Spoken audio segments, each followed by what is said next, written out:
GGB angkatan 9. Di sini saya ingin mencari informasi untuk menambah pengalaman saya. Kebetulan Pak Bapak kan juga lulusan dari CGB nggih Pak nggih. Sudah jadi guru penggerak nggih. Alhamdulillah ikut CGB ini. Jujur ini Pak. Terus di sini saya mau bertanya, menurut dengan kan sekarang sudah menjadi seorang pemimpin nggih. Jadi saya mau tanya pengalaman dengan selama menjadi pemimpin kan pasti tidak jauh dari yang namanya pengambilan keputusan yang berbasis nilai-nilai kebajikan sebagai seorang pemimpin ya kan nggih. Pasti kan pernah mengalami yang namanya kasus, mungkin bisa kita sharing di sini.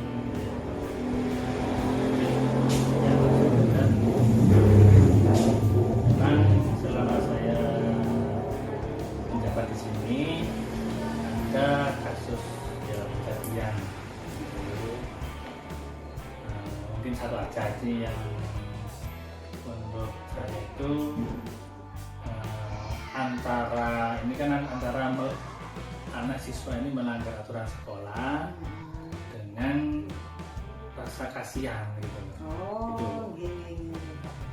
Ini Itu bagaimana Pak kasusnya? anak ini ya kebanyakan di sini tuh anak-anak itu jarang ke sekolah, maksudnya itu jarang masuk sekolah, atau anaknya itu nakal. Ini secara umum. Jadi kan secara aturan-aturannya kan kalau sering nggak masuk, nanti itu imbasnya nanti ke kenaikan kelas atau gimana? Seperti itu.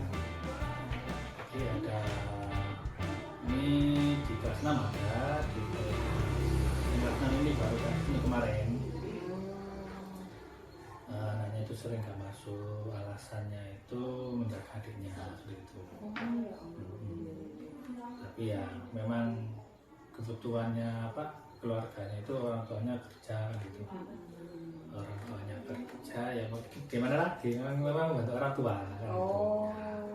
Ya sikapnya sih dari guru kelasnya itu menginformasikan bahwa dia itu istilahnya itu anak pertama masih SD yang ibunya orang tuanya kerja, jadi di rumah itu dia itu menjaga adiknya istilahnya itu, dan itu kadang dititipkan ke mbahnya ke saudaranya gitu.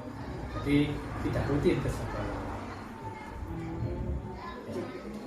Jadi kalau menurut saya itu berarti berdasarkan dilema nih Pak, dilema etika yang ada di dalam etika. Jadi secara aturan kan anak ini kan sering nggak masuk kelas, kan ketinggalan nilai ketinggalan pembelajaran. Dan saya tanya kepada guru kelasnya untuk tugas-tugasnya gimana. Kalau tugas-tugasnya ya kalau sempat dikerjakan gitu katanya.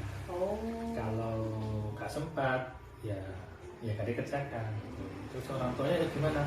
Orang tuanya juga nggak istilahnya itu cuek lah istilahnya itu. Ya pokoknya sekolah alhamdulillah gitu. Ya anaknya itu kebutuhan sendiri. Gitu. Tapi ya kalau ada kebutuhan sekolah biaya-biaya orang tuanya membiayai. Tapi untuk pelajarannya bagaimana orang tuanya tidak ke sana. Itu seperti itu aja. Jadi kasihan kalau nanti ini anaknya ini misalkan kan kelas 6 nanti nilainya atau tidak diluluskan itu kan kasihan.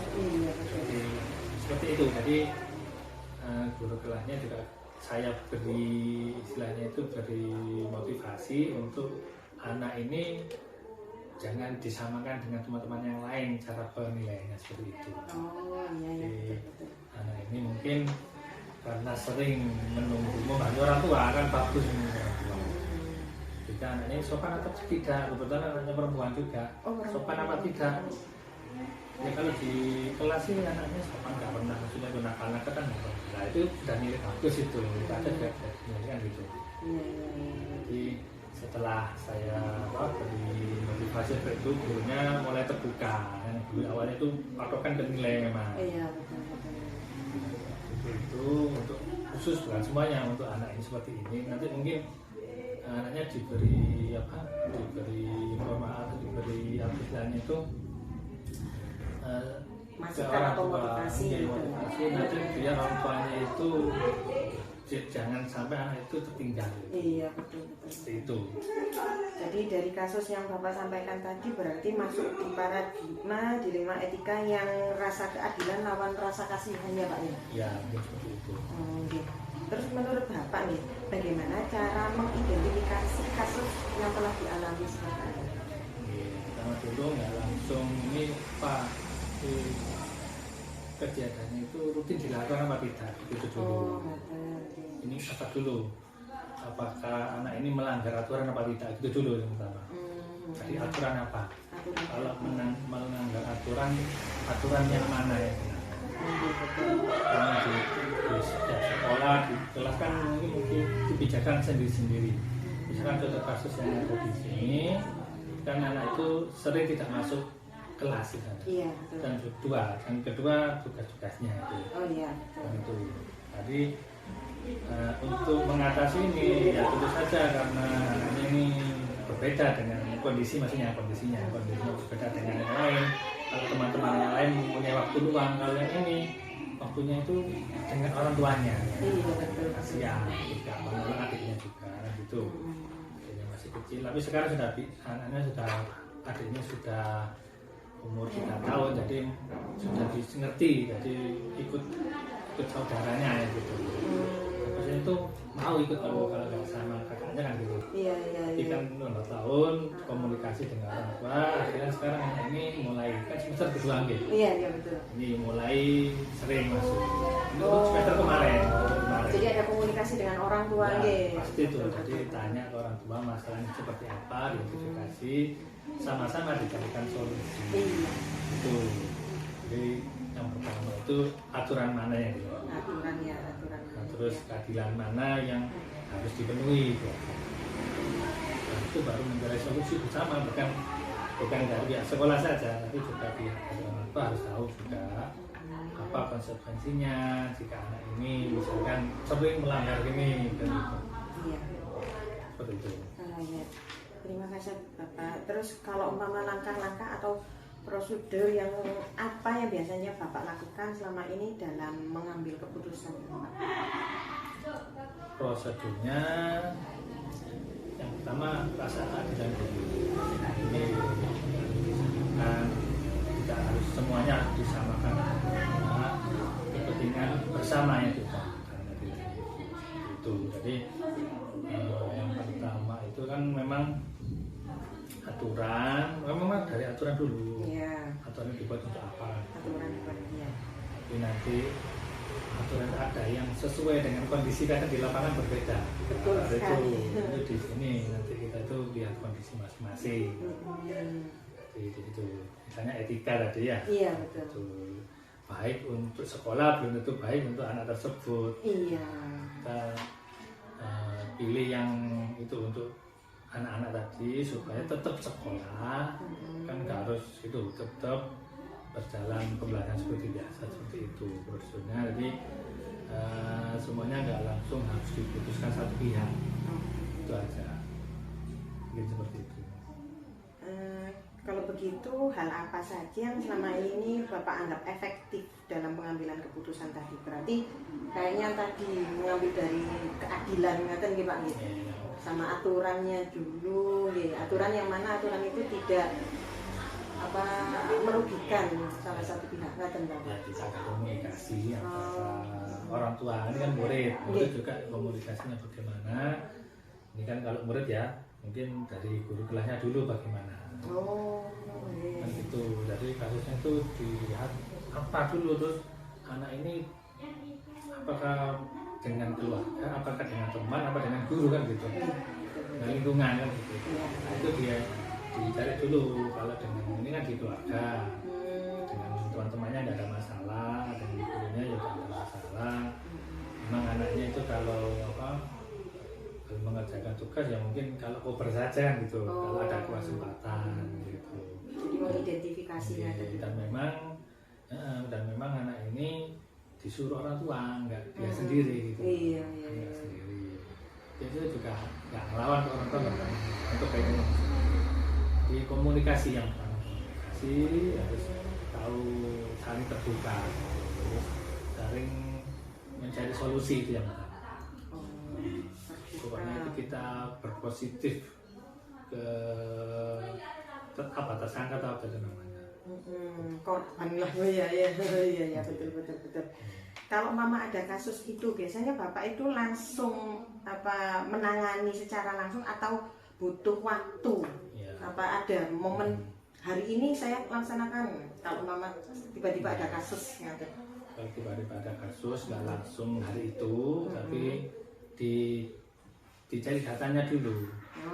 Ini kasusnya permasalahannya dari siapa? Itu dulu. Yang menyebabkan kejadian atau kasus ini apa gitu aja. Inti masalahnya apa, kebutuhannya apa gitu. Baru dicari untuk saja dari pihak terkait, misalkan kalau di siswa kan bisa dari siswanya, bisa dari orang tuanya, bisa dari gurunya. Ini semuanya ini dicari, ditanya ya nggak satu hari. Kan kalau dengan guru mungkin hari ini bisa. Kalau muridnya masuk ya hari ini bisa. Dengan orang tua kan nunggu orang tua. Jadi nggak satu hari diselesaikan, nggak satu hari. Tergantung apa ya, kalau nggak masuk ini mungkin nunggu orang tuanya kapan waktunya di rumah itu. Jadi di situ banyak orang yang terlibat nih Pak ya. Betul. Sesuaikan dengan kasusnya ya Pak. Berarti dari kasus Bapak itu yang terlibat Bapak kepala sekolah, terutama sekolah, guru, murid sama wali murid. Jadi memang dicarikan solusi yang terbaik ya teman-teman. Kan suatu kasus pasti kan nggak semuanya berjalan mulus nih Pak nih. Biasanya kan pasti ada yang nggak sukses nggak, tapi gimana kiat-kiatnya atau cara mengambil keputusan supaya kasus yang tiba-tiba pasti kan ada yang nggak mulus itu gimana? Nah, mungkin ini pernah di sini itu anaknya berkelahi. Anaknya berkelahi, ini bukan yang tadi, ini yang lain. Anaknya berkelahi, terus orang tuanya nggak terima kan ini.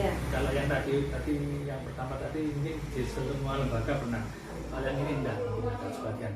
Jadi orang tuanya nggak terima. Yang ditanya orang tua itu lebih percaya kepada anaknya, kan itu. Meskipun ada masukan dari orang lain, pasti yang disalahkan lawannya, bukan anaknya bisa dikatakan gitu. Pernah di sini. Ya sampai gagal, sebenarnya ya apa ya, pengen tahu apa sih tujuannya orang tua ini. Katakan gagal, dia itu ya kalau saya gagal karena saya nasihatin ya. Ada masukan-masukan dari misalnya itu kayak berkelahi ada saksinya, dari saksi pun nggak diterima kan gitu. Saksinya bilang gini, anaknya itu duluan, anaknya itu tidak duluan sih, anaknya itu kelas 3, terus yang lawannya itu kelas 6. Ini menggoda sebenarnya, menggoda. Anaknya itu nggak nangis pada waktu digoda, itu nggak nangis. Anaknya itu memang kemudian ditanyai bapaknya nangis, katanya dipukuli sama yang ini, padahal nggak dipukul pada. Ada waktunya itu bela, itu istilahnya itu. Betul didorong gini. Pada waktu kejadian itu anaknya itu kalau saksinya itu anaknya nggak nangis, yang guyu itu sebenarnya. Biasa di situ. Iya betul. Juga orang tuanya nggak terima. Pokoknya yang salah itu kelas 6. Nah itu solusinya. Memang anaknya kelas 6 itu saya suruh sini. Wali muridnya, wali kelasnya. Tapi ya gitu, anaknya ini sebelum dipertemukan, saya nasihati kalau nanti ditanyai iya aja gitu. Saya bilang gitu. Itu ya, orang tuanya itu pasti kamu beralasan apapun nggak diterima gitu. Pasti gitu. Karena sudah emosi, apapun alasannya nggak terima. Pokoknya anaknya yang benar kan gitu. Nah pada waktu itu hanya orangnya di sini itu ya hari itu. Langsung. Iya. Jadi orang tuanya dari sawah langsung ke sini. Jadinya kemarin. Baru ini. Baru. Emosi capek ya Pak ya. Emosi bilang Pak aku ini ke sawah langsung nanti dia sini nangani aku itu bahasa saya. Saya kan nggak tahu kejadian. Terus bilang harusnya gendut Pak, nggak ada. guyonan nih jangan kelas 6 tuh guyonan. Terus kalau Setiano pokoknya dipertemukan di situ. Ya alhamdulillah orang tuanya itu nggak sampai mukul, alhamdulillah di situ. Karena matanya merah gini, ngegem gini. Nah, seperti itu. Nah itu sebenarnya itu gagal karena kenapa nggak bisa meredamkan. Iya betul. Tapi Tetap, situasi ini ya. Meskipun anak itu nggak dipukul sudah selesai, memaafkan, cuma diwanti-wanti anak itu, hati-hati kok anaknya. Itu tetap marah-marah itu di situ. Tapi ya itu tadi dianggap gagal karena nggak bisa itu orang tuanya itu nggak meredakan emosinya. Tetap masih mengancam sampai sekarang. Sampai sekarang. Saya juga tanya sebenarnya ternyata ya masalahnya bukan anaknya, jadi anaknya ini punya orang tuanya itu di masyarakat, ya itu antara di situ. Kalau ini bukan anaknya itu mungkin nggak seperti itu. Iya ya, jadi ada background di belakangnya ya Pak ya. Ya memang ternyata ya tidak mampu saudara juga. Loh, masih sah. Iya. Apa kan di kampung sini kan semuanya gitu. Iya. Tapi ya satu buyut tetap ada di situ kan. Aduh, menarik sekali ya Bapak ya. Wah, pengalamannya banyak sekali. Ya intinya semuanya itu kita jangan ikut-ikut emosi. Kita jangan ikut emosi. Ya. Itu aja tuh kebutuhannya orang tua apa gitu. Intinya kan di sini saya pahamnya itu terus tak paling pengen ngomel tok gitu. Sampai meluapkan emosinya, tapi tanpa kekerasan katanya. Katanya Pak kan pokoknya jangan dipukul anak itu. Enggak aku kepingin ngandani gitu aja. Tapi ya gini. Saya di situ. Karena di situ. Mas saya bisa. Kalau bukan di sini terjadi kontak nih sama. Tapi terus sekarang nggak terima. Nggak terima Mas ya. Sulit memang Pak ya kalau apa itu disebut gagal. bisa. Iya Pak. Ini yang terakhir Pak. Pelajaran apa yang dapat Bapak petik dalam pengambilan keputusan itu Pak?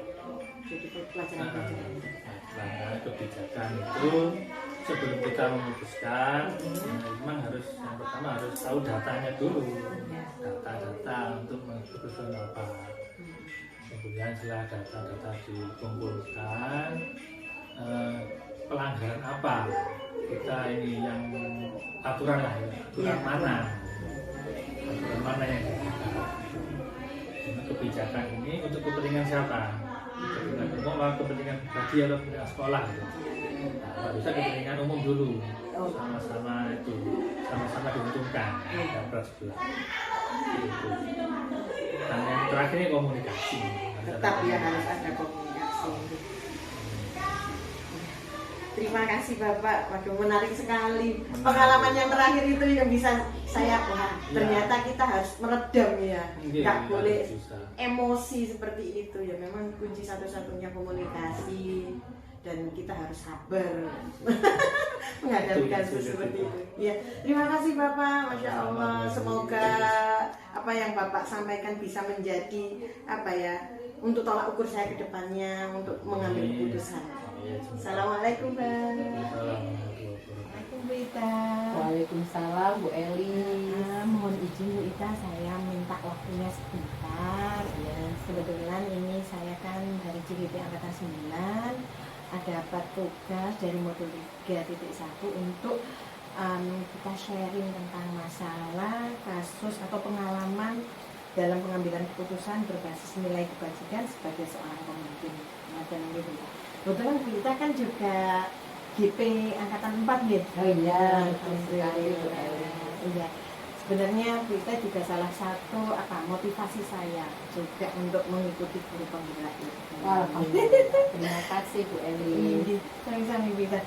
Kita langsung saja Bu Ita ya. Iya, silakan. Bu Ita selama menjadi seorang kepala sekolah ini, ya seorang pemimpin, kita pasti kan pernah mengalami yang namanya pengalaman khusus saat pengambilan keputusan. Mungkin ada suatu kasus yang mungkin butuh penanganan khusus yang terkait itu dengan tenaga pendidik atau wali murid atau murid mungkin bisa berbagi atau sharing dengan saya untuk berbagi pengalaman supaya saya nanti ke depannya harusnya seperti ini ya kan. Iya, saya baru di SDN Cobaan Jaya 1 ini di bulan September. Itu saya mengemban amanah sebagai kepala sekolah. Nah, tentu saja di SDN Cobaan Jaya 1 ini lingkungannya baru, tidak sama dengan sekolah saya yang lama. Termasuk juga dengan tenaga kependidikannya, guru-gurunya, wali muridnya, juga murid-muridnya. Tetapi itu tidak membuat saya berputus asa ataupun membuat saya berkecil hati, karena menurut saya setiap lingkungan, setiap daerah, setiap sekolah itu mempunyai potensi yang berbeda-beda, dan saya ingin tahu dan ingin mengembangkan potensi yang ada di SDN Cobaan Jaya 1. Nah, mengenai masalah ataupun suatu kasus yang terjadi pada saat saya baru di sini, memang pernah saya alami, yaitu pada saat itu salah satu tenaga guru saya, salah satu guru saya itu hadirnya terlambat. Jadi beliau izin tidak hadir di sekolah tepat waktu karena suatu hal yang tidak diceritakan di sekolah ini, diceritakan ke saya secara gamblang. Tapi saya mengizinkan beliau karena memang jarak tempuh dari rumah ke sekolah memang jauh. Mungkin bayangan saya, mungkin beliau macet atau apa. Nah, pada saat beliau tidak hadir, ternyata di kelas beliau terjadi siswanya pada saat masuk, sebelum saya masuk ke kelas beliau, ternyata telah terjadi perkelahian. Jadi ada siswa yang berkelahi. Di saat itu pula siswa yang berkelahi itu mengalami cedera di mata. Akhirnya si anak tersebut masuk ke kantor bersama teman yang mengantarnya dan melaporkan apa yang terjadi. Saya sebagai pemimpin di sekolah tentu saja saya harus bertindak cepat nih, karena wali kelasnya atau guru yang bersangkutan tidak di tempat karena memang sudah izin, dan ini sudah menjadi tanggung jawab saya untuk menghandle kelas beliau. Nah, setelah saya panggil kedua siswa yang berkelahi, orang tuanya pun tiba-tiba datang dengan wajah yang emosi. Saya tidak tahu kenapa bisa datang, mungkin ada salah satu teman yang melapor secara tiba-tiba, secara spontan lari pulang ke rumahnya melaporkan bahwa anak bapak ini mengalami cedera di mata waktu itu. Saya otomatis di sini ada suatu tanggung jawab moral dan dilema tadi. Di satu sisi saya harus melindungi wali kelas, di satu sisi saya harus juga salah gitu, posisi kita sebagai sebagai guru juga salah karena itu terjadi di jam pelajaran. Akhirnya saya mencoba berbicara dengan menjelaskan kepada wali murid bahwa permasalahannya adalah si anak ini memang awalnya bergurau sesuai penjelasan anak-anak tadi. Jadi bergurau, akhirnya tersinggung dan tiba-tiba main pukul. Jadi intinya bahwa di antara mereka berdua ini sama-sama salahnya, dan setiap sekolah juga bertanggung jawab. Nah, saya tidak menjelaskan kepada bapak wali murid ini bahwa wali kelas belum datang, tapi saya mencoba mengatakan bahwa wali kelas ada kepentingan sebentar, sehingga anak-anak ditinggal sebentar dan terjadilah perkelahian itu, sehingga si bapak tadi menyadari bahwa saya juga mohon maaf kepada bapak wali kelas itu, bapak wali murid, mohon maaf memang salah dan kita akan bertanggung jawab kepada si anak tersebut. Sehingga saat selesai, wali kelasnya datang yang tadi izin, langsung saya suruh untuk Bu Elis mengobatkan si anak tersebut. Oh, langsung dibawa Ke puskesmas. Alhamdulillah tidak jadi apa-apa, diantar pulang. Kami beritahukan obatnya ini dan boleh istirahat. Nah, karena perhatian dari pihak sekolah sudah luar biasa, bertanggung jawab, sehingga si orang tua merasa lega karena anaknya juga diperlakukan sebagaimana mestinya sebagai korban. Nah, si pelaku yang tadi memukul juga sama perlakuannya, bahwa kita akan berikan teguran, nasihat, kita akan memberikan intinya semacam bimbingan lah, bimbingan apa yang menyebabkan dia seperti itu, dan kita tidak lanjuti ke orang tuanya juga. Jadi kasus yang Ibu sampaikan tadi sudah menjadi dilema etika gitu ya. ya. Di satu sisi saya harus melindungi wali kelas, di satu sisi juga saya harus membela orang tuanya juga, karena saya juga merasa bahwa memang ini kesalahan sekolah, kesalahan wali kelas yang tidak langsung masuk karena mungkin beliau izin ya. Di satu sisi juga saya harus tetap menjaga wibawa dari wali kelas tersebut. Kalau misalnya si orang tua tahu kalau wali kelasnya nggak ada, mungkin belum datang, kan malah nambah masalah juga gitu. Jadi kalau dilihat dari kasusnya Ibu tadi itu masuk ke paradigma dilema etika antara rasa keadilan lawan rasa kasihan ya Bu ya. Iya, betul sekali. Nah, Ibu bagaimana ya cara mengidentifikasi kasus yang Ibu alami ini? Untuk mengidentifikasinya itu bagaimana? Untuk mengidentifikasinya saya adalah dengan cara komunikasi. Jadi saya panggil si anak tersebut, kedua anak itu, saya ajak berbicara masalahnya apa, dengan seperti orang tua ke anak, jadi dengan tenang. Jadi kita harus mengendalikan emosi kita, meskipun kita agak jengkel nih lihat sampai matanya bengkak seperti itu, kan jengkel sebenarnya. Tapi kita harus meredam emosi. Jadi kita bicara dari hati ke hati dengan lemah lembut. Kenapa nak kamu bisa berkelahi? Kenapa bisa mukul temannya? Maka dengan seperti itu mereka akan merasa ada ketenangan di hati mereka, nggak emosi lagi, sehingga mereka bisa berbicara runtutan dari kejadian awal mulanya. Nah, setelah mendapat keterangan dari komunikasi tadi dari si korban dan si pelaku, saya memanggil saksinya. Jadi saksinya siapa nih yang melihat? Kalau di kelas berarti ada salah satu atau mungkin semua melihat, maka saya panggil. Nah, kebetulan saksinya waktu itu ada teman sebangkunya yang memang menyaksikan kalau dua anak ini sebenarnya bergurau, jadi hanya guyonan, poyok-poyokan. Nah, kemudian si yang pelaku ini merasa tersinggung, mukulnya itu kok pas mata. Nah, dari komunikasi dan berbicara tadi, saya catat, jangan lupa ini untuk mencatat tadi, karena catatan itu sebagai bukti otentik kita dari kronologi kejadian.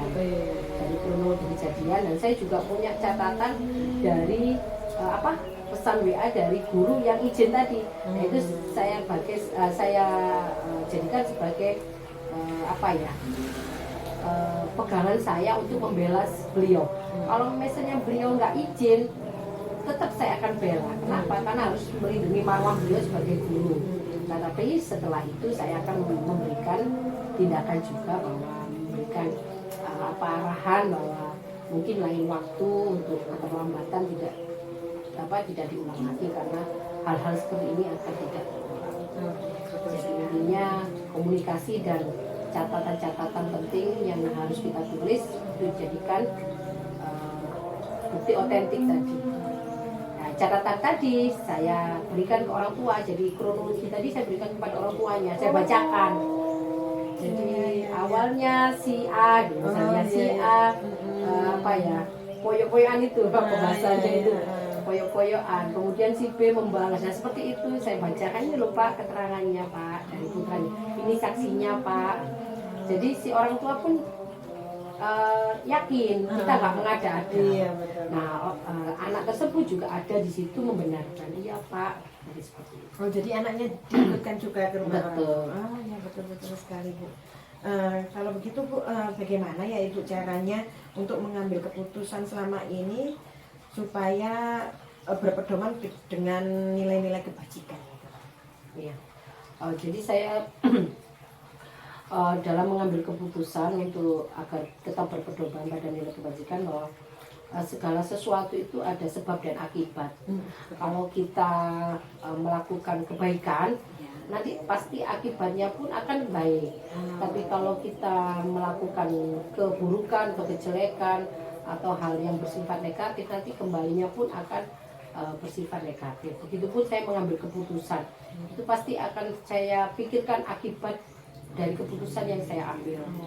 Jadi akibatnya apa nih? Kalau misalnya saya tadi langsung frontal, misalnya saya menyebutkan ini salah wali kelasnya seperti ini, nah maka akibatnya pun akan panjang. Mungkin bisa menuntut wali kelasnya, bisa menuntut sekolah dan sebagainya.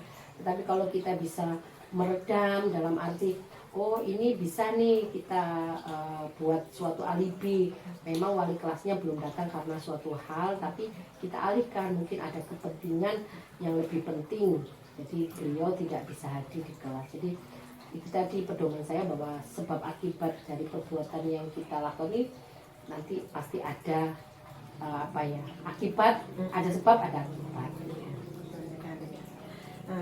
Kemudian hal-hal apa saja ya Bu, yang selama ini Ibu anggap efektif dalam mengambil keputusan pada kasus-kasus dilema etika ini? Bisa diulang? Iya. Hal-hal apa saja yang selama ini Ibu anggap efektif dalam pengambilan keputusan pada kasus-kasus dilema etika seperti ini?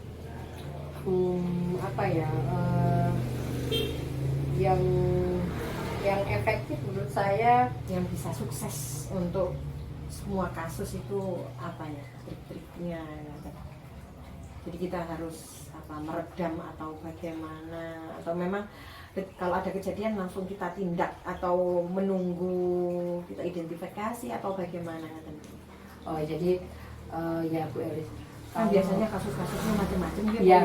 Betul. Tidak hanya itu saja sebenarnya, banyak sekali kejadian yang saya alami yang berhubungan dilema etika.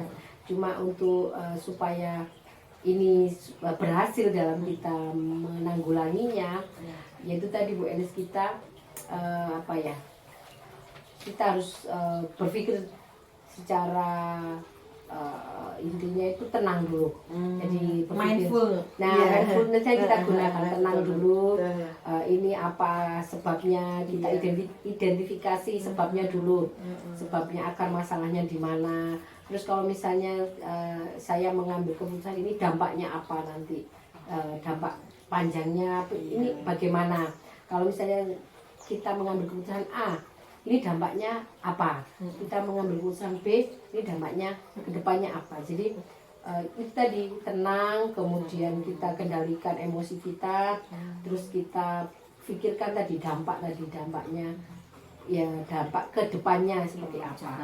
Jangka panjangnya seperti apa? Kalau kita milih A ini, kira-kira kemanfaatannya dengan B, keputusan B ini yang mana? Yang lebih bermanfaat atau yang lebih berdampak positif yang mana? Jadi itu yang harus kita pikirkan. Jadi bukan hanya sekedar spontanitas terus emosional seperti itu, dan kita nggak memikirkan dampaknya tadi. Betul sekali. Kan ini Bu ya, dalam setiap kasus kan pasti Ibu pasti ya melakukan sekali atau dua kali atau nggak pernah, mungkin aja nggak pernah, pasti nggak berjalan mulus gitu ya. Terus tanggapannya apa yang muncul dalam pengambilan keputusan pada kasus Ibu kalau umpama tidak berjalan mulus seperti itu? Tanggapan siapa nih? Ibu. Tanggapan saya sendiri. Untuk kedepannya itu bagaimana? Kalau keputusannya ternyata waduh salah, keputusannya ternyata iya betul seperti itu. Ya itu tadi, kalau tanggapan saya misalnya saya salah nih. Iya. Ternyata saya salah mengambil keputusan ini. Harusnya saya tidak seperti ini. Iya betul. Maka ya saya itu tadi ya introspeksi lagi Bu Elis. Jadi saya mengintrospeksi diri.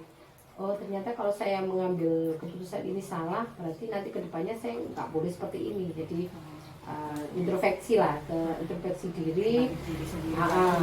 Jadi berkaca, merefleksi kalau saya ternyata selama ini salah ini pakai misalnya saya membuat keputusan A ini salah, harusnya saya kan yang B. Nah itu jadikan refleksi. Kalau misalnya ada kejadian seperti ini lagi, saya yang B nih harusnya.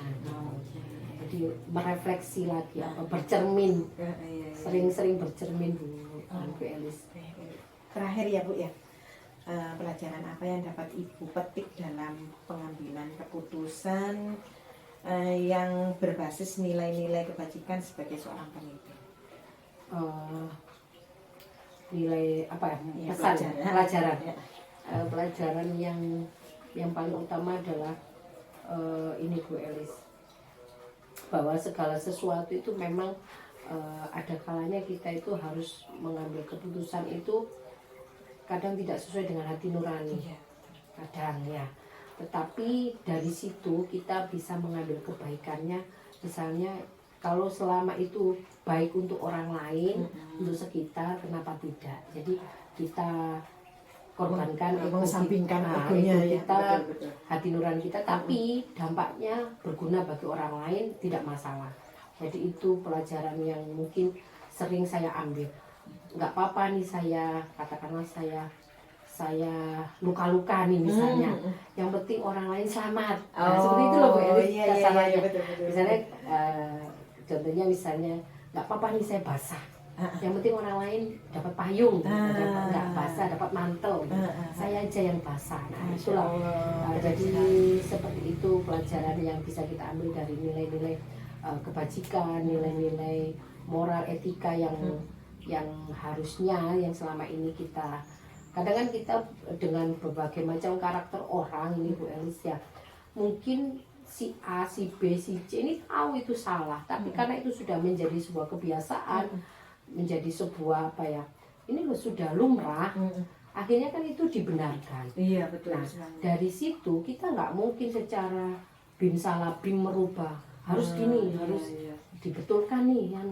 Jadi kita perlahan, ya itu tadi Bu Elis, jadi nggak apa-apa saya luka-luka dulu, sekarang saya rendam egonya, tapi yang penting semua selamat dulu deh, selamat dulu aja dulu. Nanti setelah itu baru kita perbaiki pelan-pelan.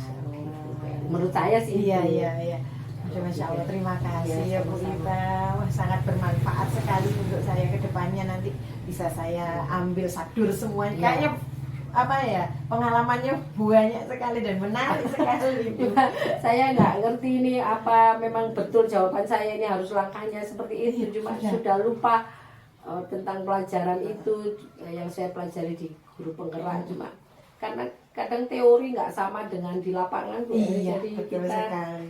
belajarnya pun sambil mengalami, menyelam minum air, Iya, sambil betul. menyelam minum airnya itu lebih nyata. Jadi ada hikmahnya juga kita setelah jadi guru penggerak jadikan kepala sekolah, ya karena ilmu yang kita dapat di guru penggerak itu langsung sepertinya ini loh yang kemarin dipelajari ya. Benar, ini betul loh sekali, seperti betul. itu ya. Contohnya tadi yaitu mindfulness, terus dilema etika, kemudian ada lagi itu yang menggali potensi-potensi yang ada, aset-aset yang apa yang ada di sekolah. Nah itu juga membuat program-program yang berdampak pada murid. Ternyata ya ini rasanya manfaat di guru penggerak itu. Betul sekali, Masya Allah. Terima kasih ya Bu Ita. Sama-sama Bu Elis. Next time saya mau omong-omong lagi karena kayaknya seru sekali. Silakan. Dengan senang hati. Assalamualaikum.